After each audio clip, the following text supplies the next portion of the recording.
Kamanda wa polisi wa mkoa wa Lindi, kamishna msaidizi wa polisi John Imori, amesema kufuatia doria na misako inayofanywa na jeshi hilo mkoani humo, wamefanikiwa kumkamata Fahadi Bakari maarufu Matala kwa tuhuma mbalimbali zikiwemo za utapeli na kufanikiwa kukusanya kwa wananchi mbalimbali kiasi cha fedha shilingi milioni 36,679,500. Kufuatia misako na operesheni mbalimbali ambazo tumekuwa tukizifanya na kuzingatia pia tunatumia taarifa zetu za kiintelijensia, Jeshi la Polisi mkoa wa Lindi tumemkamata Bwana Fahad Bakari ambaye jina maarufu anaitwa Matala.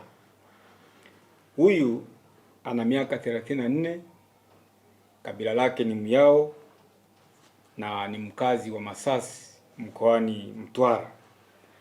Tumemkamata kwa tuhuma mbalimbali.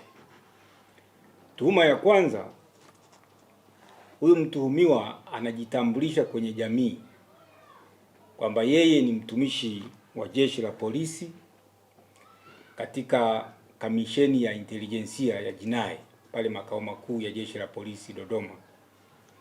Lakini pia anajitambulisha kwamba yeye ni afisa katika idara ya usalama wa taifa makao makuu kule Dodoma.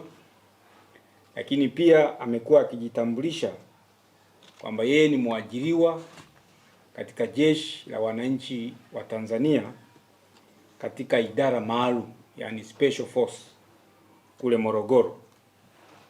Kwa hiyo ni tuhuma ya kwanza. Lakini tuhuma ya pili,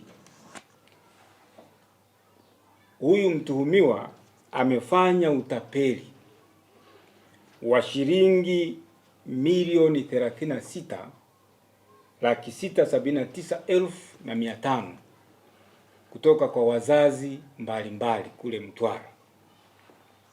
Mzazi wa kwanza alitapeliwa shilingi milioni 28,832,500 akidai angeweza kumsaidia mwanae kupata kazi katika idara ya usalama wa taifa. Mzazi wa pili wa kule kule mkoani Mtwara alitapeliwa shilingi milioni 2,887,000. Huyu tapeli alidai kwa kutumia fedha hizo angeweza kumsaidia mwanae kupata nafasi ya ajira katika idara ya maendeleo ya jamii mkoani Tanga.